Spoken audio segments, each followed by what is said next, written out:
Welcome to Masters of Self University podcast, your highest source of sacred truths and universal wisdom.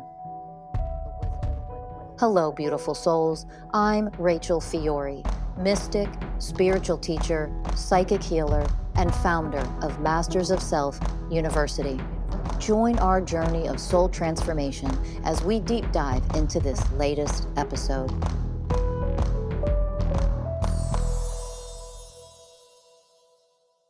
Hello, everyone. And before we get started with today's episode, I just want to let you know about the Mystical Life Coach certification that we're running the second week in January.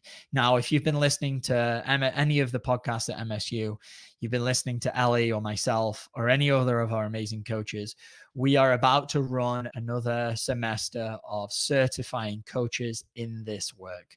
It is a 6-month journey of self-transformation, self-discovery, but you'll also learn the skills on how to coach this work. It's led and taught by Rachel Fiori, supported by the entire MSU community. So if you are interested in doing this and becoming a coach and earning the Mystical Life Coach certification, please follow the link below, fill out the application, and jump on a quick consultation with me. I'll see you in another episode. Thanks.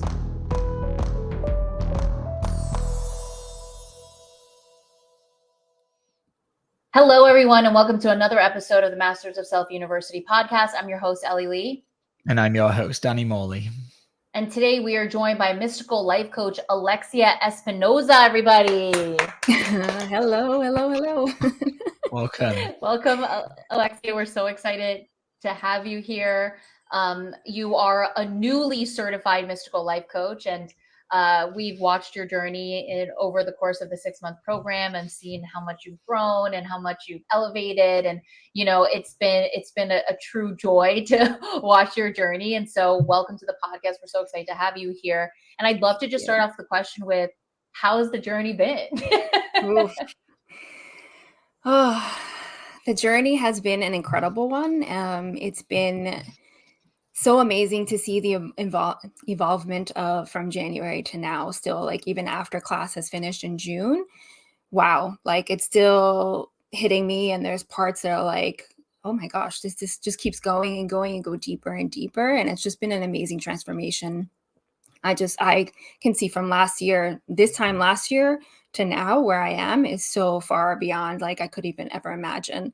So it's been incredible. And I'm so glad that I invested in this journey for myself, because I was very worried in the beginning, like, am I going to be able to use this? Like, all the programs that come up, like, am I going to be able to use this? Is this, going to be beneficial for me? And blah, blah, blah, blah. All these things that you tell yourself, your critic tells you, like, no, you can't do that. You've done other programs and you haven't done, anything with them.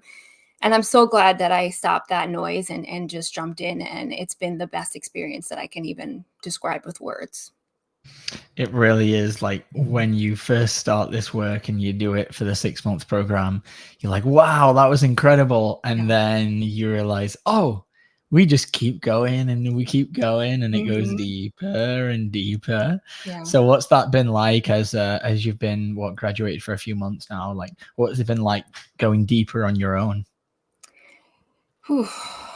It's been a learning experience and like a learning curve, because I found myself a few weeks back, like, avoiding, resisting, not wanting to do the work that I know is so beneficial, right? And just hiding. And I think I got to a point where my body just shut down completely. Like, you didn't even want to attend any of the coaching classes and just kind of hiding in my shell, which I'm so used to doing. So I just reverted back to my old programs.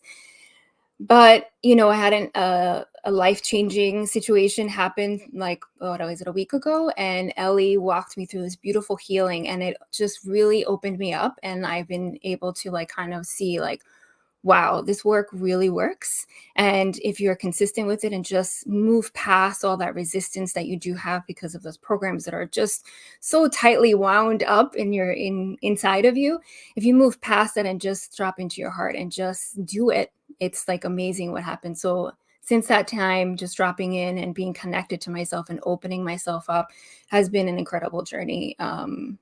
it's just beautiful. And it's beautiful to witness inside of me how I've expanded and opened, just even like being so closed a few weeks back and just resisting. But I think a lot of us were that way. Everybody I spoke to was like, yeah, I was on the same journey.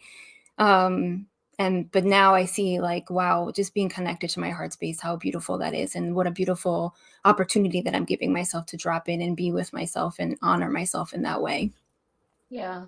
And, obviously we don't need to talk about the life-changing thing that you went through, but man, like when you and I were in session, like I felt you connect. And then after you connected, I was like, it's all, I kept telling him like, this is beautiful what you're experiencing. I know it's so hard and I know it's so painful, but the moment you connected, I felt your shift. And I was like, there it is. This is what happens when we go through hard times in our journey and the challenges here and we're getting smacked in the face. Our programs come full throttle and then we're disconnected from our divinity and we suffer and we suffer and we suffer.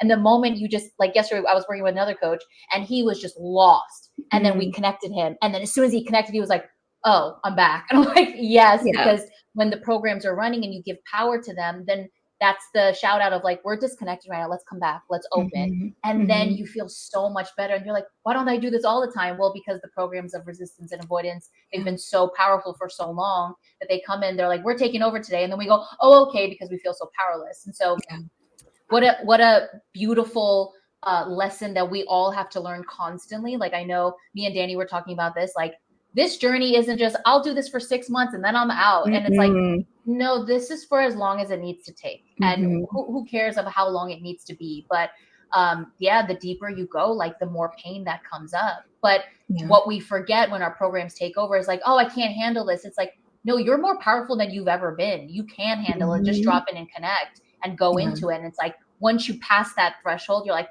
oh my God, I can do anything. And it's like, all we have to do is connect back. That's a beautiful thing that I've learned. And now it's like connecting more and more. I think the classes are amazing. But it's really like after the classes that you realize, wow, the impact it has. 100%. Just connecting with yourself and doing this work. And obviously the amazing community that you have that is supportive behind it all, because you need community, right? You can do this work, but you also need community to speak the same language, right? And that has been like life-changing for me compared to like, going through hard things in the past before this program. Just being in this community has been wild and life-changing and amazing. And I'm so appreciative of everybody that's like a part of MSU, all the coaches, the friends that I've made that I would never have met, right? I have a friend in Australia and Oregon. I'm like, who would have thought? Brilliant. And I'm so grateful to have you on the podcast today, because you have a very unique angle coming into this work, being a social worker. So I would love for you to go into your past, your current profession, without obviously sharing any personal details, but just to speak on what it was like coming into learning this work that we do at Masters of Self University from a professional place. Yeah, I'd gladly. So I'm a licensed clinical social worker. I've been a social worker for a very long time, I feel. And I was thinking about how this work has changed the way I even work with my clients now compared to in the past. I think I've always been a person that's very worked from the heart space, and tried to stay away from labels, which, our profession as a social worker, when you're working in a clinical setting, you have to diagnose, and people are so in tune with those labels, like, oh, I'm this, that's why I act this way.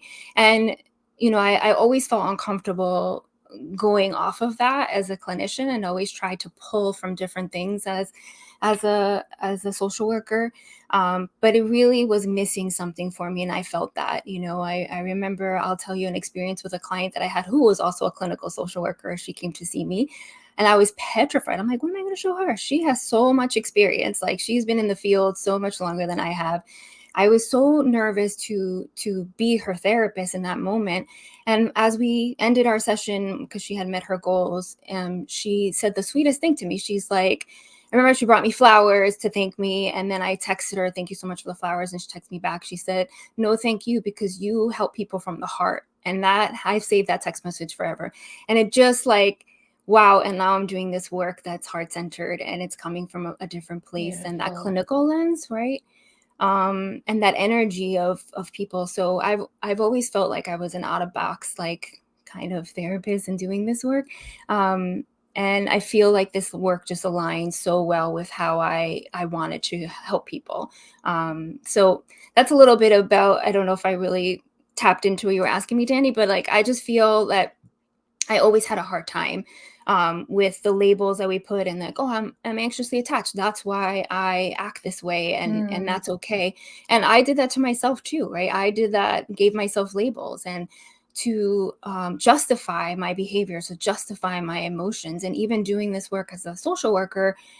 You know, last or 2 years ago during the pandemic, I remember I couldn't even get a handle of my emotions. Like I was doing everything outside of myself to try to fix myself because I was going through a hard time there too. And I thought I was broken. And I looked for programs. I did tapping. I did cold showers every day. I did all the things that I would tell my clients to do. Right. And, you know, for some clients, it really worked really well. And some I was missing the mark and I couldn't support them in the way that I felt like there was something more. So when I came to MSU, I was like, oh, this is what I'm missing, right? The why and like to get in deep. And it has been for me, even for my own growth, like going through this challenging time right now, it's a world of a difference when I went through that other challenging moment in my life. Just seeing how I can drop in and be with myself in those moments instead of searching for outside of myself, which is so easy to do, right? Numb, distract. Man, I used to numb with alcohol, right? Like back then when I was just hurting, yeah, I would numb with alcohol. And now, you know, I did that like because it's so ingrained to like have a drink when you're going through something hard. And I was like, oh, this doesn't feel good anymore. Like this doesn't feel good to numb like that pain anymore. I want to feel that pain in order to heal it and you know, evolve and grow. Yeah. And that's right there is a higher level of consciousness. And also energetically, the moment that alcohol hits your system, you're like, oh, you can feel the frequency of alcohol. You can also feel what energy moved you to even pick up that glass or pick up that bottle. And then it just feels icky, you know. And something that I've been thinking a lot too is like, I see all these people identify themselves with these labels. And so for me too, right? I grew up and I'd be like, I have a mental illness. Like I have severe depression. That's who I am. Or people are like, I have ADHD. I'm an ADHD or I'm bipolar and all of these things. And it's like, it's not who you are. No one just knows how to actually heal why we are bipolar or ADHD and all of these things. And so that's been really eye-opening for me too, of like, man, we use that to stay trapped. We use that to stay weak and powerless. And this work is here to go, you are none of that. That's not the truth of who you are. That's just trauma that hasn't been processed. But we stick to the labels because whatever it is, it makes us feel, but yeah, it's easier. Exactly. It's easier to have a label. Yeah, it's an excuse. And like my clients, when they would ask me, what is my diagnosis? And this sounds mean, but I said it in a nicer way. Like, are you going to etch it on your forehead? Like, is that something going to be like, is it that important? Because I didn't want them to attach themselves to their diagnosis. Right. Yeah. And it's interesting. I was listening to a podcast like a few weeks ago and it's two therapists and they were guiding this woman and why she's anxiously attached, and I was like, oh, okay, this is similar to what we do at MSU. Okay, it's going. And then I felt the moment where I was like, I felt her needing that guidance of like, you know, alchemizing those programs, right, to just transform those programs. And that was the missing mark, right? It's like she was very, oh, I need to write all these things down, I need to remember all this. And they were like, well, when you're in your head, you know, take a walk. And then I was like, yeah, but then where is she coming back to drop in and really work on the programs that are coming through and to really recognize the why this is happening, right? And I was like, that's what's missing, right? The why and how to really get in there and transform what is, you know, making you act this way or triggering you to act in this anxiously attached way, right? Beautiful. And you know, given your profession and coming into this work, is that kind of like the main difference that you see is like the lack of addressing the root, the lack of addressing the why that's kind of like taught out there? Yeah, I think so. I think for me, I can only speak from my own personal experience, for my own profession, right? I don't have a wide range of experience working with a lot of people individually in different diagnoses, but I feel like we see like the behavioral triangle, like cognitive behavioral therapy, right? It's big in the world of therapy. And I used to use that a lot, and it's just, but it keeps you in that cycle still, right? It doesn't address the root and getting down, and also the reparenting, right? So we reparent, but then the beautiful part about this program is that we give them the tools, our inner child, the tool, but also empower them, and recognize that they have the power within themselves to do this. And that's where I also think is a missing link, right? Like, we're here to empower our inner child when they're suffering or when they're going through this traumatic experience. But then we're also saying, no, you have this, you can do this on your own. Like, I'll be here and I'll like do whatever you need for the moment, but no, you can do this on your own and grow your power and your divinity inside of you. And I think that that's where I saw that with all the programs that I did, and even when I was helping my clients, that was a missing piece that for me right now is amazing. Being able to see that lens as I work with clients now, I can feel that energy from them, and I can feel, I'm just so open now. It's like incredible. I'm not afraid anymore to be open with my clients and just feel their energy to be able to move them through something. And yeah, it's just, that's the piece that I feel like is missing from the work. And, there are people that are incorporating different things, and we all know that trauma restores in the body and all these wonderful things. But the amazing thing at MSU that you learn is that you can overcome these programs. Like, these are just things that happen and they're triggering you. And why are they triggering you? And then when you get to the root core reason, it's like, wow, okay, I have that power to alchemize this. I have the power to stand in my divinity and like work through this and open myself up. And that's like been so impactful for me overall. Mm-hmm. Yeah. And I feel like, and as someone who's been in and out of talk therapy for years and years and years, it's like you have those aha moments, right? Where you realize like, oh, that judgment came from this, or like that trauma came from this, and we connect dots, right? But then what happens after the aha moment? It's just a conceptual thing, right? So it's like, okay, I connected the dots, but now what do I do with this? And so even though I had those monumental moments in talk therapy, I still was angry. I still was hateful. I still was judging because they're not teaching us how to transform the energy so that it no longer exists. And that's what is so profound about the work that we do at MSU. It's so simple, but it's also incredibly difficult because nobody knows how to connect to themselves. Nobody really, I really didn't understand what it means to act like, feel the power within until I started this work. I was like, oh, that's what it means. I had no idea because nobody's explaining it, because nobody really knows. And so that's the biggest difference I think that I definitely see with like my years of talk therapy. And this is like, now that we've hit the aha moment, let's go in there and let's really alchemize this. Yeah. Yeah, and you mentioned something really interesting about being open with your clients. Now, I've worked with several professionals in the kind of therapeutic psychologist space, and it either goes the two ways. It's either one, they remain closed, they close themselves off energetically to protect themselves. Because the other side of the coin is they're so open, but they're open from not truly heart-centered open. They're open in the sense of their power. They're just trying to save everyone. Their powerlessness.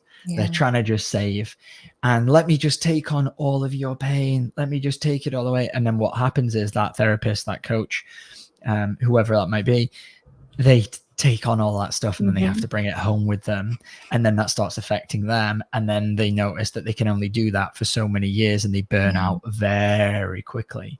Whereas through this work, what you're learning is to truly be open, to be the spaciousness, to allow somebody to move through their stuff. And when we are the spaciousness, we then can open, we can clear. We're not grabbing on anything. And if we are, as coaches, obviously we have to become aware of that and then heal that after the session. But for the most part, it allows that energy to be open and flowing instead of coming from this place of either closeness or just trying to save everyone, trying to grab onto everyone else's stuff, which is another form of kind of close-heartedness, just in a different kind of way. And have you felt any of that within yourself moving through this whole experience? So I feel like in the past, when I, didn't know this work, I was I guess, good at being separating, right? Separating myself, being open in the session, and but not so open that I was absorbing their energy. And at that point, I still didn't understand. I knew I had this inner knowing and gift that that I could feel energy, but I don't think I knew to the capacity that I do now. I had a session with a client one time that I literally was too open, and I absorbed so much of the energy that I think I closed myself off then, and it kept it very how do I say? I just kept it, I was personable, right? And you also taught in school that you shouldn't share your life with your clients. You shouldn't share a lot of things. And I think that it makes you human when you share a little bit about your life. As I grew in my profession, I realized, I can share a little bit. I don't have to share my whole life story because it's not about me in the session. And I think that connected me to my clients more in a sense of being real. I'm human. I don't know. I don't have all the answers. I'm not the expert of your life. You are, and I think that made me connect with my clients in a deeper level than before, when I was really rigid about, not sharing anything, even because I'm bilingual, I speak Spanish, and people always question, like, how do you speak Spanish? And I would be so closed and not tell them. And I'm like, why am I hiding that? Like, they want to know, and I'm speaking to them in their language that they're comfortable with. So why not let them know where I'm from so they feel comfortable, and why do I know how to speak the language? So I think that just evolved as I grew in the profession, and just kind of making it my own in that point and not being so rigid. I think that opened it. But now I think going through this process at MSU, I can see how I connect to my clients, even though it's over Zoom right now. But I connect with them in such a different level. And it's so hard to explain, just the openness that I have now, and like just seeing them and guiding them in a different way, and just letting them see, like, there's a purpose here. And like, it's up to us to decide, do we stay in this suffering, or do we move into a different direction of loving ourselves? And one thing that's stuck with me recently is like that, Rachel, the last podcast she did of like, you don't deserve love, right? And just, you are the being of love. So if you are the being of love, then you are love, and you're not in scarcity of love, right? So I feel like I'm sending that message out to my clients even more now, who are in difficult relationships and situations. I'm just like connecting in that level so much more, and it's different. The message is different, and I feel it energetically. It's hard to put into words, but I feel it energetically.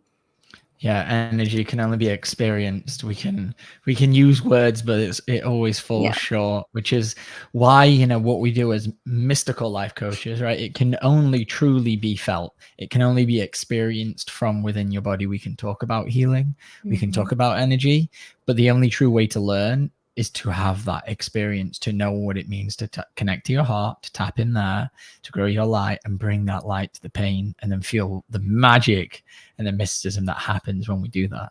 It's beautiful.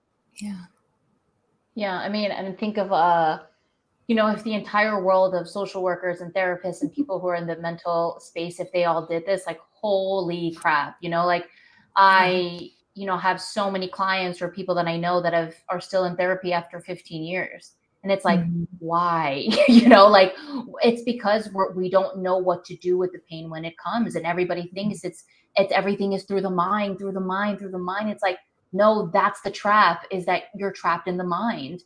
And we need to get out of the mind and become heart-centered beings, and learning how to learning how to connect and really transform this. Something that Rachel always talks about is like, the moment you're triggered and your programs are activated and you open, they begin to alchemize. And I'm always like, oh, hell yeah. Like, I think that people are scared or read programs about this work. It's like, it's going to be too hard. It's too much. It's too this. And it's like, no, it's actually really simple. You just have to be willing and devoted to putting yourself first and doing the work in real time. And for me, I'm obviously not a social worker, but I feel like, just going through as much as I've gone through in my entire life, and having just this has been the saving grace constantly and every single day of like, I'm okay, come back. And it's just exciting, because I really do feel like we're at the beginning of, as this work spreads and as it goes out, and people like you, Alexia, like, in your group sessions, think like you're spreading light, and that in itself is like so exciting. And I know even for me, like when I put one IG video out, right,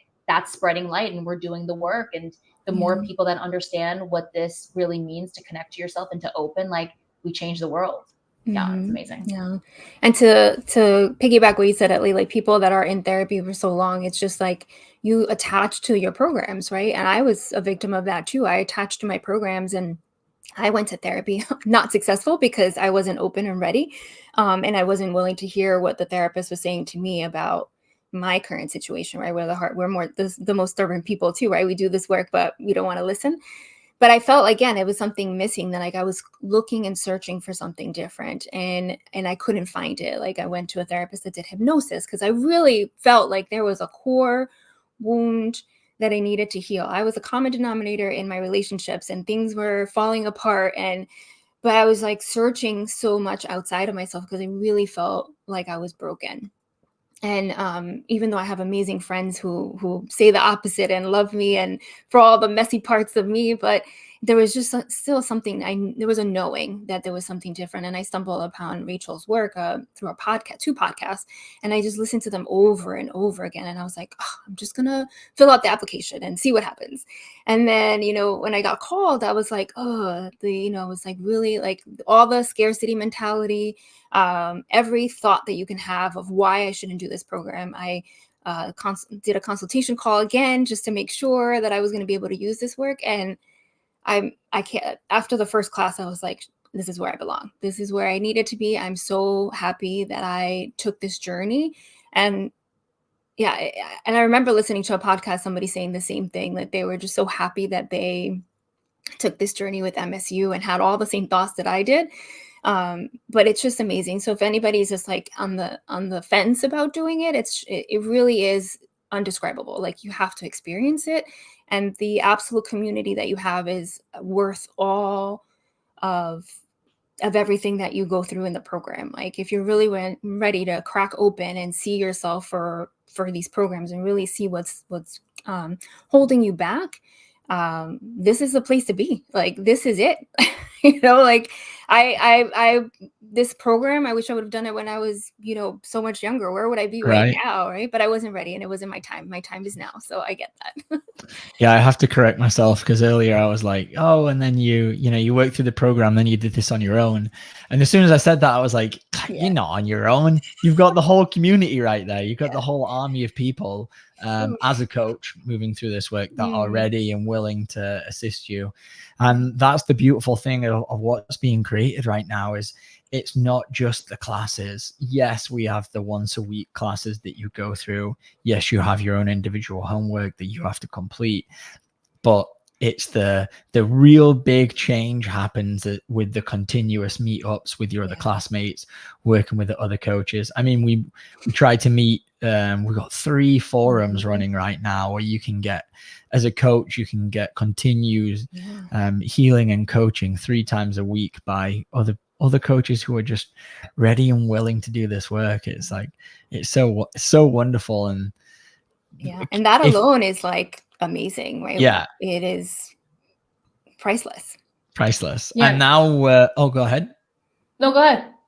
And now we're extending that to every one of our clients. We've just launched this program called Going Beyond, which we meet up twice monthly. For any of our clients, you have to have graduated the Power Within. So for anyone listening to this, if you've already done one-on-one or group work or relationship Power Within work with one of the coaches, this is available to all of you. And now we get to continue this healing journey, like every month, twice a month, if you're ready to do that with all of our clients that have already moved through this, which is just more about building that community and support around this work.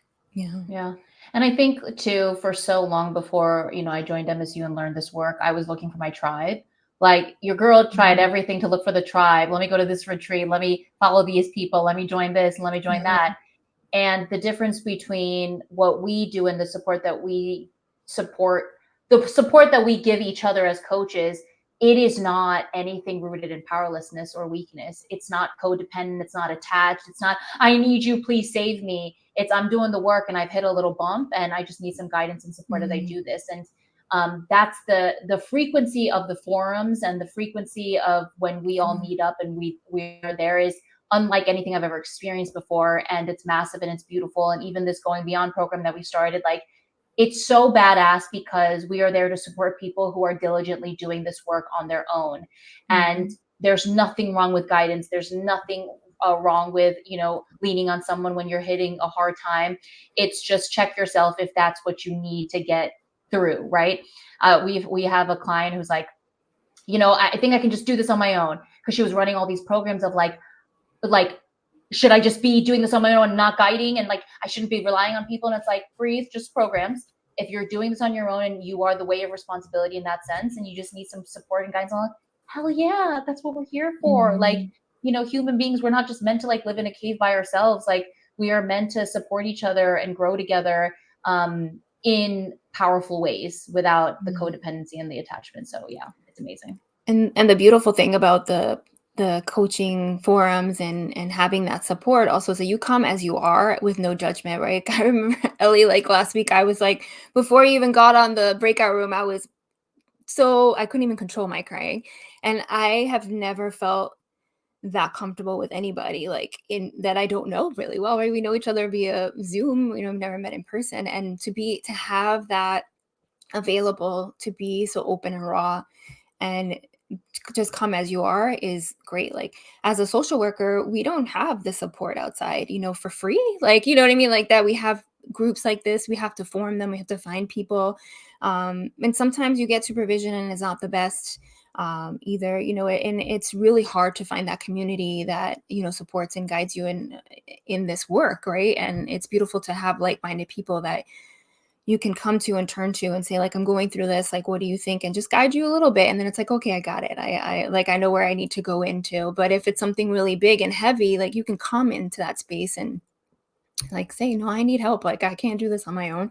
And it's perfectly okay. And I think that's a beautiful experience. And even in the classes, and I'm going to say, like, I've met such amazing, amazing people that I would have never met. And have such soul connections with. Like, I feel like one person in particular, like, I feel like she's my long lost soul friend from, I don't know, maybe before we were on this earth. And I would have never met her. I would have never crossed paths with her, and all the amazing people that I went to class with. Like, I wouldn't have never met these amazing people and amazing coaches that are there too, if I didn't embark in this journey for myself and just took the leap and say, like, no, I'm going to do this because I need this, As somebody who is now living with my partner, Ellie Lee, meeting her through this work, I can completely attest to everything that you said. Yes, you meet some absolutely amazing beings, some soul connections. It's fantastic. Yeah. I'd love to switch gears and go back to something you said at the beginning, which was about how you tried a bunch of different programs. You mentioned already hypnosis. I know you said about like cold showers maybe, or what did you try before finding this work last year? What were the different programs that you did, and what did you try? Yeah. I did therapy, like specific. I paid an immense amount of money because my insurance, to find good therapists, you have to go outside of your insurance base.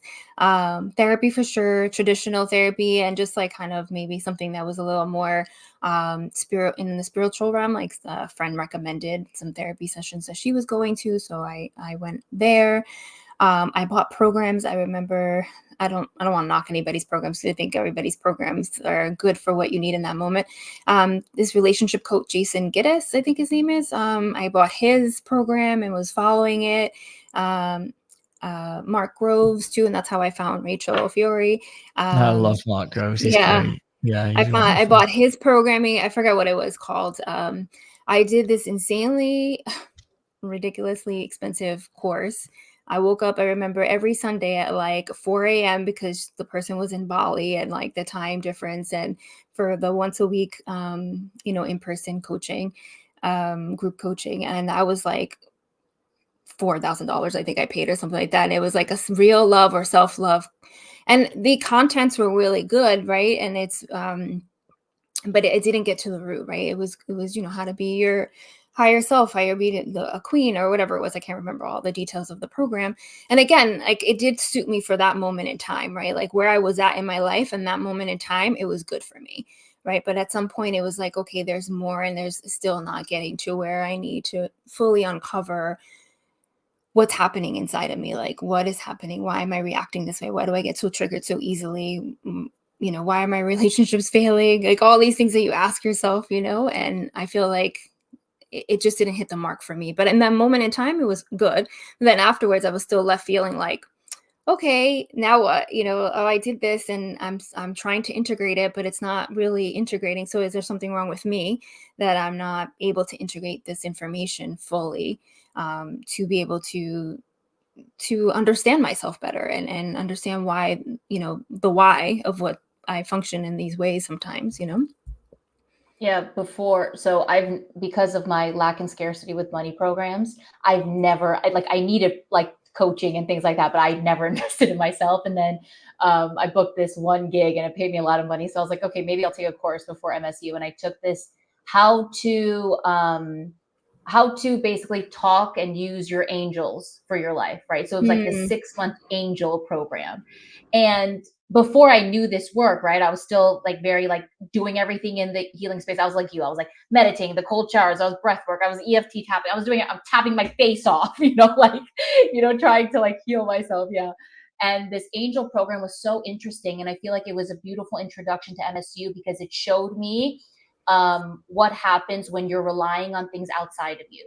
So every week people would get off Moon and they'd be like, okay, so great. So we're working with Angel Raphael and Angel, you know, Michael and all of these things. Yeah. But how do I fix my shame? And how do I fix my unworthiness? And how do I do? And she never had an answer, you know, never had an answer. And it was always like, well, ask your angels, ask your angels, ask your angels. And I saw these people in real time suffering, like trying to reach for the angel, talk to the angel. And it was just, now I see it so clearly. It's like, you're teaching people how to rely on something external of you, which means we will never actually become powerful. It's a trap, right? And it seems beautiful on the outside, and it doesn't mean that we shouldn't communicate with angels or have angels assist us or whatever it may be. But being part of a 6-month program where all I'm doing is relying on Angel Ariel to save me when I'm feeling certain things, like, was not it. And then bam, I invested in this program, and it was like, oh, it's the extreme opposite, and in the most powerful way of what I was learning in that 6-month program. And like, that was really eye-opening. And I'm so grateful for every single step, every program, because it allows you here. Right, exactly. And it allows you to see what's actually truth and what isn't. Yeah. I mean, I did all that too. I would like get my cards read. I would follow everything in astrology. I would, you know, get readings just to figure out like my birth chart read and all those things aside of like actual programs, just to figure out like what is going to happen in my life and I always was like, oh, okay, that seems like, you know, all right, you know, or buying crystals or doing the full new moon rituals, writing affirmations, saying affirmations out loud. And all those things are beautiful, right? They do serve a purpose. I feel like they're meant for us to get to this point. I feel like, but this work at MSU really is, I don't even like calling it work. I think it's just like an expansion of you, of stepping into a new version of you that you never thought that could be possible because of all the programs that you're tied down to, right? And it just expands you further. And doing that expansion, you realize like, okay, I don't need to say I'm beautiful because I know I am, because it exists in me already, right? So how can I not be? And all these things that you just shift your mindset. Like now I catch myself like, oh, maybe I want to do a full moon ritual. Again, nothing wrong with that, but it's like, okay, why am I doing that? What am I outsourcing to the moon instead of going within to say like, what's happening right now that I need to look in, and what does my little girl need from me right now to empower her, instead of focusing on something that the moon might maybe manifest for me, you know? Yeah. I love tarot cards. I think they're really cool. I think they're awesome. I still use them occasionally. I just had one of Ellie's friends do a reading the other day, and it was really cool. But it doesn't heal me. You know, it's not the same as connecting to my light and figuring out what programs I'm running. It can really help guide me in terms of being like, oh, feel like I need a lot of guidance on where I'm going. And then normally what happens is the guidance is always get out of your head and get into your heart, as Rachel would say. Like, it's always come back to this work. Whenever I encounter a problem or an issue, it's always, I'm just lost in my head looking for the answer outside of me. But that's not to say not to use those tools, and they can be really fun and really beautiful. Oh yeah, But for sure. They're yeah. great to see and read and like get an interesting perspective. But I think if you're using them for that purpose to figure out an answer for you when the answer is inside of you, right? Then that's where it becomes problematic. Yeah, I was watching this guy who has a whole successful business on helping people heal, right? And he starts one of his video off going, ayahuasca healed my emotions, it healed my heart, it healed everything. As soon as I saw that, I was like, I'm gonna call BS on that real quick, because everybody knows that when you do plant medicine, it doesn't heal anything. It just brings up what needs to be seen and what needs to be healed. So this is just a warning for everyone out there who's following people that tells you that you need these things outside of you to heal you. You're being conned, okay? You're being played. So I would just encourage you guys all to really find teachers or organizations or programs that are guiding you back to yourself, guiding you back to your power, connecting to the power within yourself. And everyone who teaches you otherwise hasn't done the work. That's why they can't teach you. That's why they can't relay the message to you, because they haven't done it. And so that's something that's really becoming very pronounced in the world of spirituality, is this constant tools outside of everything outside. And it's like, let's shift the paradigm and let's come back to the center of the center of the center of who we really are. Yeah. And the beautiful thing, sorry, Danny, the beautiful thing about what you just said, Ellie, is that when you do go inside of yourself and you alchemize these programs and are centered in who you are and loving yourself and coming from that open space, those other things then are a complement, right? Like the journaling or the cold showers, there's complements that work because you're not relying on them. Like I do cold plunges now. My gym has a cold plunge, and I find myself like I can drop into my heart in 48-degree water, right? And just freezing. And I can, just drop in those moments and really relax myself. But I'm not using it as a means of escaping or trying to cope with stress. It's more of like, I have these tools now that I'm using that, help me center myself in my heart space. And I know where, if I'm getting triggered, I know where it's coming from, or I can figure that out, drop in. And I'm using these other external tools just as a support system. It supports me, but it's not my go-to anymore when I'm having a difficult time. It's like I have me to do that, or this amazing community, but I love to use these other supportive tools because it just, it helps in other ways, right? And I like to think of it that now that I have these extra tools that if I need something, I can do that I know supports me in different ways now, not seeking it just for the sole purpose to heal myself. Yeah, and I know in I think it was one of the forums of the day, we began speaking about like the difference between separation and consciousness, and then oneness consciousness, and this is exactly what we're speaking of. So at Masters of Self University, we're all about oneness consciousness. So that means if I'm seeking something outside of myself, I'm in separation. So if I'm looking for the plant medicine, or I'm looking for the breath work, or I'm looking for the cold shower, or whatever it is, I'm in separation from what it is that I'm trying to have or achieve in that moment. So if I need healing of any sort and I'm using something outside of myself, I'm separate from what it is that I'm looking for. I'm separate from my divinity. I'm giving my power away. And as of this year, we moved into the age of Aquarius. That age of separation for humans is over. It's time for us to start mastering oneness consciousness. And that's what we're all about here, is mastering oneness with yourself, through yourself. Before you can start understanding the oneness of the universe and the oneness of everything, we first have to become one within ourselves. We have to become more whole and complete. And we do that by remembering ourselves, reconnecting, realigning all of our kind of shadow aspects with the love that we are. That's all that it is. Yeah, and it's beautiful. And Rachel always talks about the becoming isn't a passive process. It isn't just, and this is some of the toxicity that I see in the spiritual world too, is like, now we're 5D, now we're in the fifth dimension because I choose it. It's like, sis, that is not how we get to the fifth dimension. We get there by doing the hard work, all the parts of us that keep us separated from me and from you.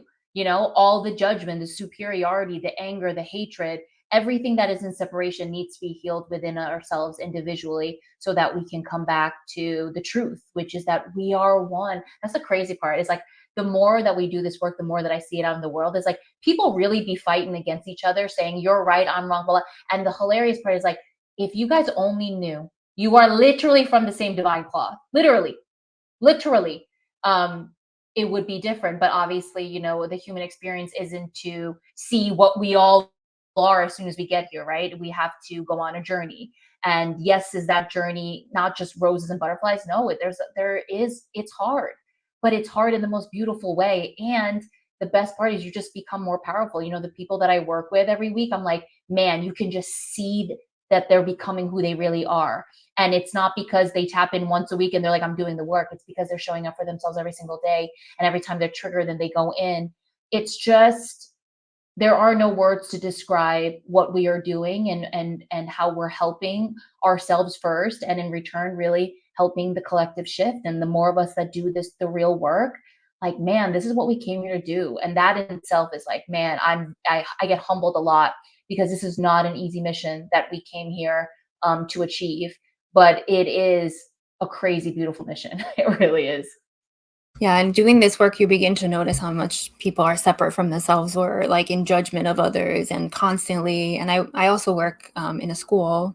So that's my full-time job and special education. And I find myself now like, and sometimes I don't even realize until I have a conversation maybe with, you know, one of the other coaches and they're like, no, that's separation. That person is in separation. And I'm like, oh, I didn't even think about that. But I was like quick to be like, no, that's why are you thinking that way? Like, you know, and always fighting against and it's tiring. It's really tiring to have that shift, you know, let people see the other way, like, and just shift that, refocus that, excuse me. And I'm just noticing and being more open to it. And I myself probably just fell into that same bucket all the time too, because I wasn't awake or really realizing how much separation I was causing too, right? And now I'm trying to be like, oh, I'm more aware of it and seeing it clearly. And it's like, oh, okay, I can see where I fall into that and where I need to come back to oneness and in this world, right? And it's very interesting to see how you see things so differently when you're doing this expanding, you know, because I don't feel like this is work. This is like just expanding and I don't know. I just feel like work is like, you know, means like it is hard and it's difficult, but it's so rewarding at the end of it, you know? Yeah. And as Rachel says, you know, if you're running a program, you're in separation. And I still run a lot of programs. So do most people throughout the world. So yeah, we're in separation in so many ways, but when we start this work, it allows you to start having that shift of focus, as you say, like changing the lens a little bit of like, oh man, now I'm in oneness with this piece of shame and this superiority and this judgment that I was feeling. And then that allows you to see, oh, well, now I've arrived at that level of consciousness. Then it allows you to see that in the collective, in other people.